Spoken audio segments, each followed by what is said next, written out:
Hola a todas y todos, me alegro de poder compartir con ustedes este video con el material con el que empezamos la asignatura, para volver a cuestionarnos un poco las creencias sobre la niñez y la adolescencia, algo que personalmente considero súper relevante en el contexto que estamos viviendo hoy día, el contexto social y político que es distinto, en el cual hay que volverse a preguntar qué lugar están ocupando los niños, niñas y adolescentes. ¿Sí? Desde ahí la pregunta a instalar precisamente es cómo podemos entender la niñez y la adolescencia considerando las cosas que han ocurrido. Todo el mundo tiene una opinión acerca de la infancia y la adolescencia y ya hemos conversado que esas opiniones emergen aun cuando uno no sea especialista en desarrollo infantil, en pedagogía o en psicología. Ustedes podrían preguntarle a cualquier persona en sus familias o en la calle cómo ven a los niños hoy día, cómo ven a los adolescentes hoy día, y hay ciertas cosas que se repiten. Suele repetirse la imagen de la infancia como una etapa de descubrimiento, de eterna inocencia, donde los niños están imitando o tratando de ser como los adultos, pero todavía no lo son. Y suele hablarse de la adolescencia como una etapa llena de rebeldía, llena de la búsqueda de la identidad y también de este volcán hormonal del que ustedes también hablaron, que ocurre respecto de la sexualidad, por ejemplo, o del deseo de otras cosas. Lo interesante es que todo el mundo tiene una opinión, pero es muy difícil decir que existe un concepto abstracto acerca de lo que es la adolescencia o una idea que pueda describirlos a todos. ¿Y por qué es importante? Porque todas las adolescencias varían con los contextos culturales, con las condiciones en las cuales los niños, niñas y adolescentes se desarrollan y también con el contexto histórico. Pusimos un ejemplo en clase donde discutíamos, por ejemplo, si la adolescencia que vivimos nosotros o las generaciones actuales respecto de la adolescencia que vivieron nuestros abuelos sería la misma.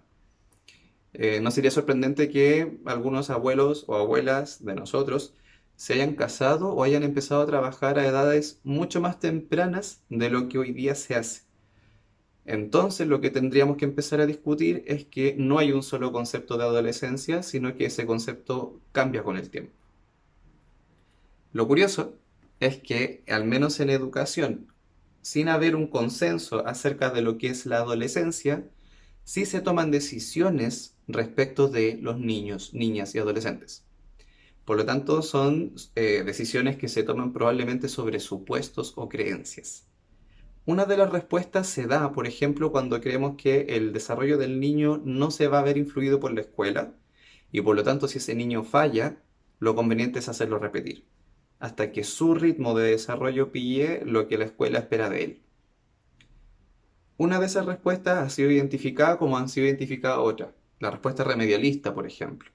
Una en la que el colegio no vela por el desarrollo, sino que adecúa sus exigencias para que ese niño pueda pasar de curso o cumplir con algunos aprendizajes. Es una postura compleja, o sea, complicada, pero que complementa la anterior. Junto con esa, existen otras respuestas escolares que podríamos definir como diagnóstico prescriptivas. Algunas que vienen desde un discurso médico que supone que las dificultades de aprendizaje tienen que ver con diagnósticos médicos o dificultades del desarrollo que son diagnosticables por un especialista y que por lo tanto merecen ser compensadas. Y ahí aparece la lógica de entrenar a los niños en salas separadas para que nivelen sus habilidades y luego puedan volver a dialogar con los compañeros, ¿no? Y hay una última dentro de las cuatro que estamos revisando, que es la medida interaccionista, es decir, aquella en la que la escuela se cuestiona a sí misma y se pregunta de qué otras maneras puede ofrecer oportunidades de aprendizaje para sus estudiantes para que de acuerdo a su ritmo de desarrollo ellos puedan avanzar. Esta última postura, a diferencia de las anteriores, lo que hace es que la escuela se cuestione a sí misma. En las otras, más bien, el foco está puesto en el desarrollo. Ahora, ¿de dónde salen estas respuestas? Es una gran interrogante porque al menos desde lo teórico no hay un consenso sobre cómo es el desarrollo infantil y el desarrollo adolescente. Vamos a ver varias teorías, y ya empezamos a ver varias teorías, pero en todas ellas vamos a encontrar siempre puntos de tensión que tienen que ver con estas preguntas que aparecen en las diapositivas. Una de esas preguntas tiene que ver con si el desarrollo depende de la naturaleza de las personas o con la crianza. ¿Está determinada genéticamente o varía con el ambiente? Otra tiene que ver con si ese desarrollo es estable o es flexible. ¿Es predecible y sigue una pauta común para todos los niños y niñas? ¿O va a variar dependiendo de las experiencias que vivan y de los lugares en los cuales crecen? Una tercera pregunta tiene que ver con la continuidad o discontinuidad, es decir, ¿están los niños desarrollándose continuamente o hay periodos críticos de desarrollo? Hay algunas teorías, por ejemplo, que nos van a decir que de los 0 a los 4 años el desarrollo es crítico y va a haber otras que nos van a decir, sí, de los 0 a los 4 y también de los 4 a los 8 y también de los 8 a los 12 y así. Luego, otro elemento que está en disputa entre las teorías que explican el desarrollo es si el niño tiene un lugar activo o pasivo dentro de su mismo desarrollo.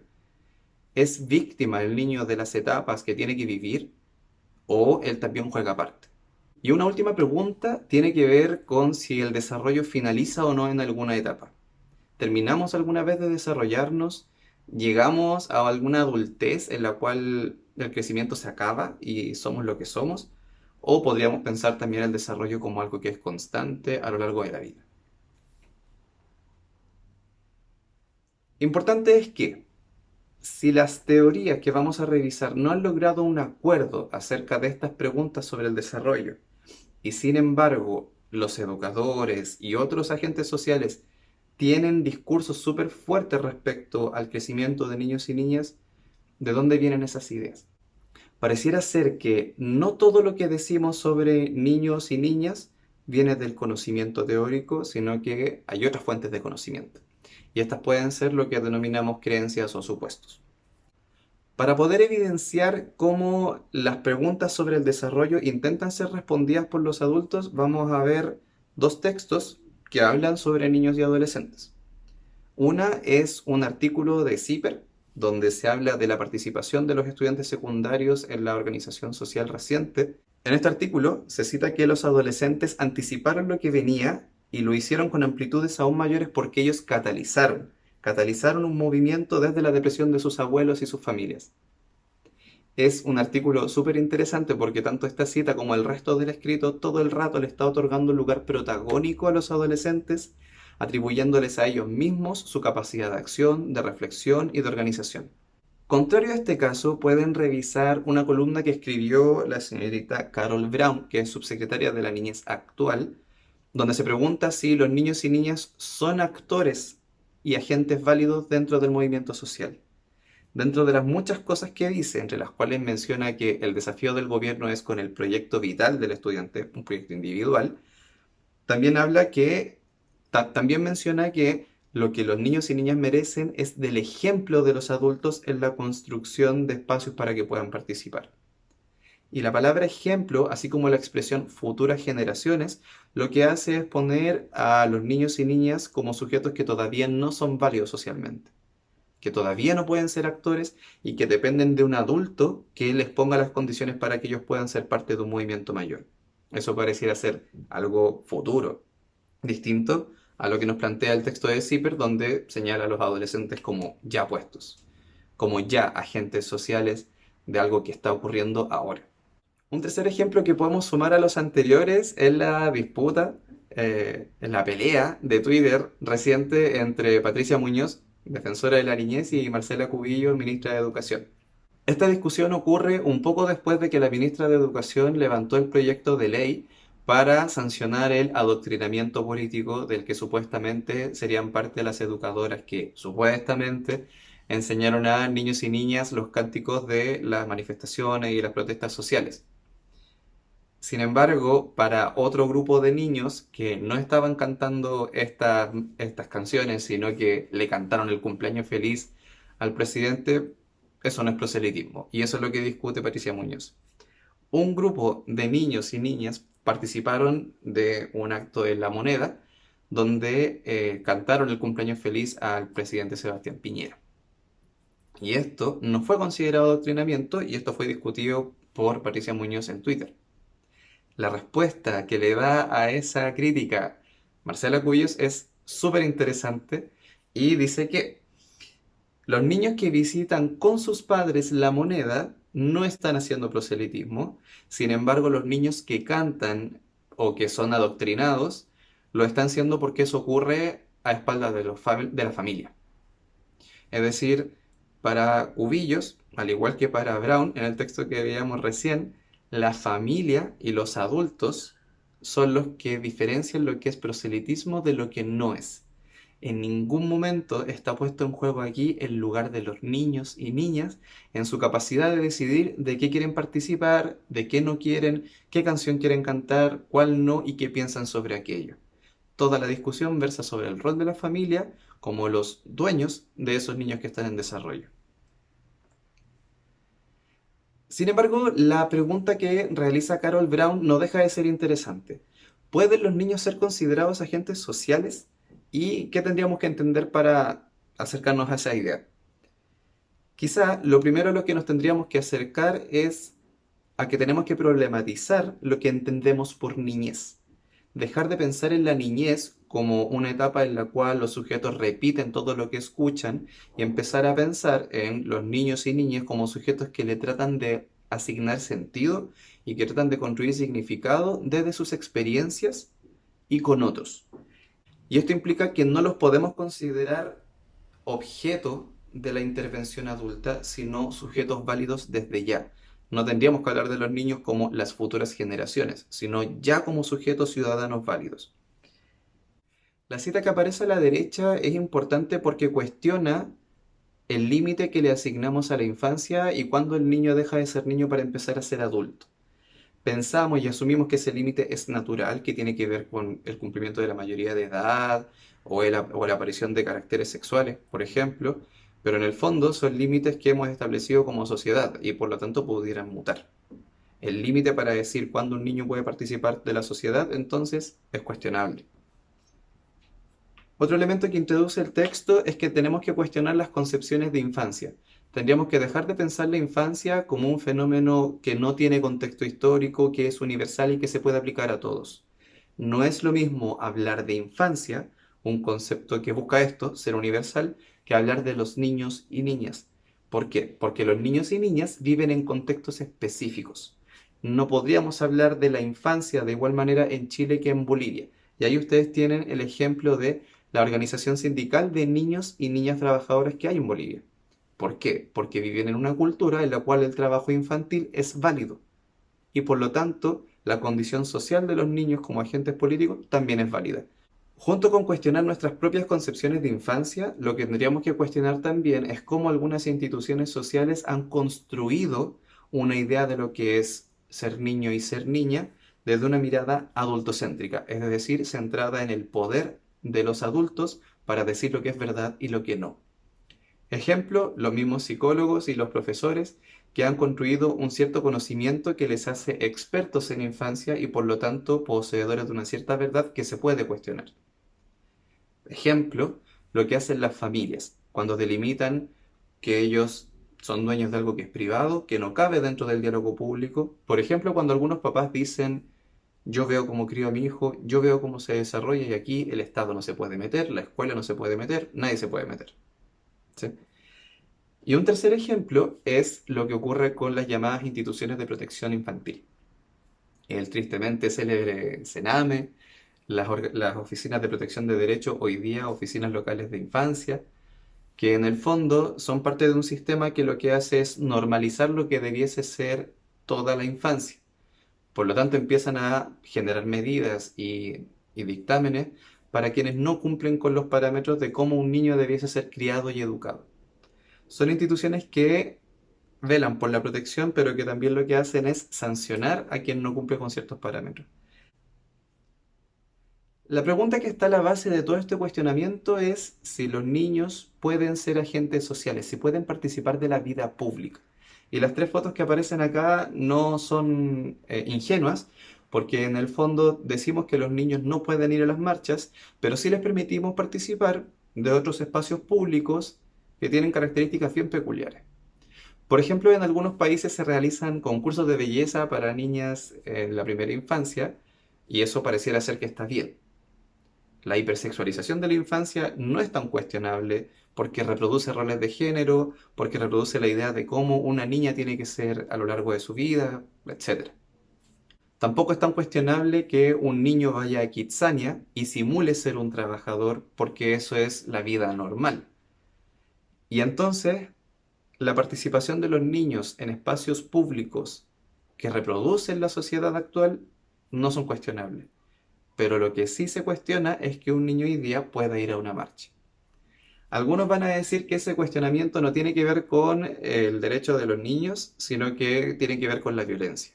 El problema es que en muchas ocasiones el argumento de la violencia termina por perjudicar ese derecho y termina por servir como excusa para decir los niños se tienen que quedar en la casa y solo los adultos pueden salir a marchar. Similar a como lo hicimos con la infancia, en la adolescencia también hay algunas ideas que se pueden cuestionar y que muchas veces usamos desde el prejuicio y el estereotipo.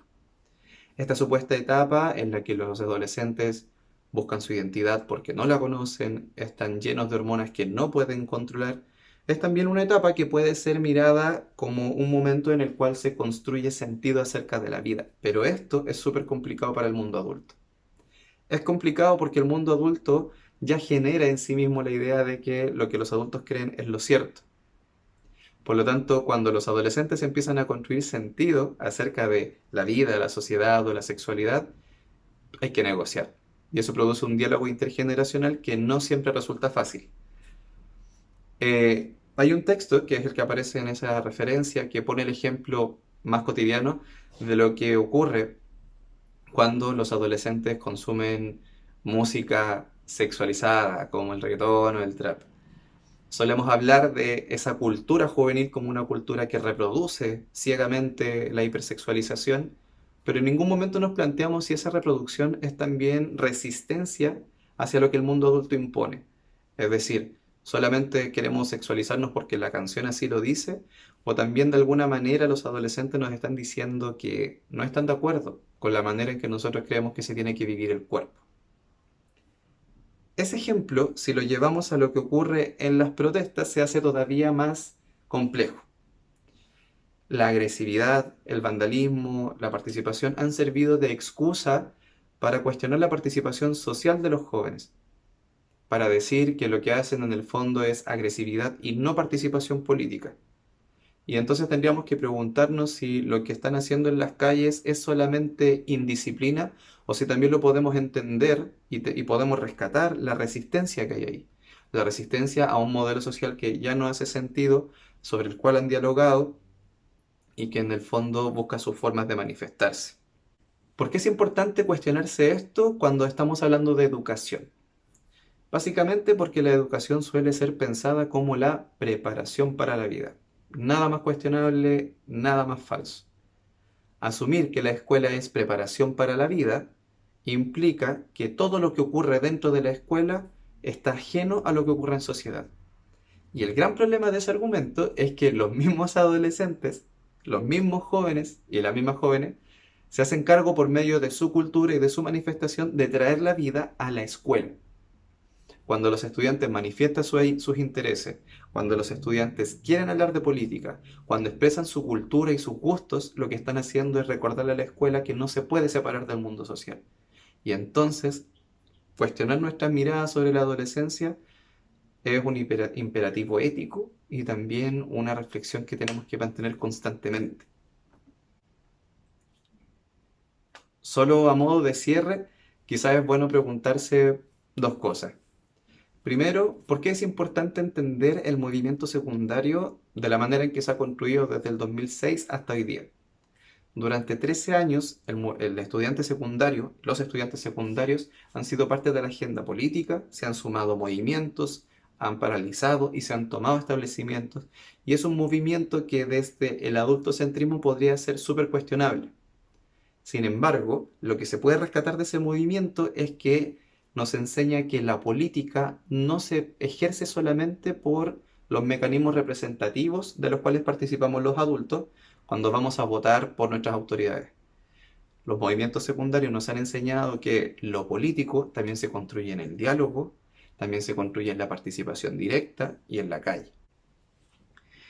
Otra discusión interesante tiene que ver con la capacidad que los jóvenes han tenido de poderle dar la vuelta a instrumentos que habían sido pensados con otros fines. Ejemplo de esto es lo que ocurre con las redes sociales. Nadie hubiera pensado que Instagram o Facebook iban a ser instrumentos para la organización social. No nos lo vendieron así, nos vendieron Instagram y Facebook como herramientas entretenidas para subir fotos, para contactarte con tus amigos, con tus familiares, pero fueron los jóvenes los que, desde Fotolog a la fecha, han usado distintas redes sociales para organizarse políticamente. Y eso también es algo que ha estado documentado y que es necesario cuestionarse. En general, lo que estamos discutiendo sobre desarrollo, sobre infancia y sobre adolescencia nos tiene que llevar a cuestionamientos amplios respecto de cómo como adultos nos estamos relacionando con el mundo infantil y juvenil. Y eso parte por cuestionar también los discursos que estamos escuchando en el exterior. ¿Qué discursos estamos encontrando sobre infancia y adolescencia? ¿Cómo podemos convivir con las niñas, los jóvenes? ¿Y de qué manera podemos cuestionar nuestras propias creencias, entendiendo que esas creencias tienen mucho que ver con las decisiones que tomamos día a día?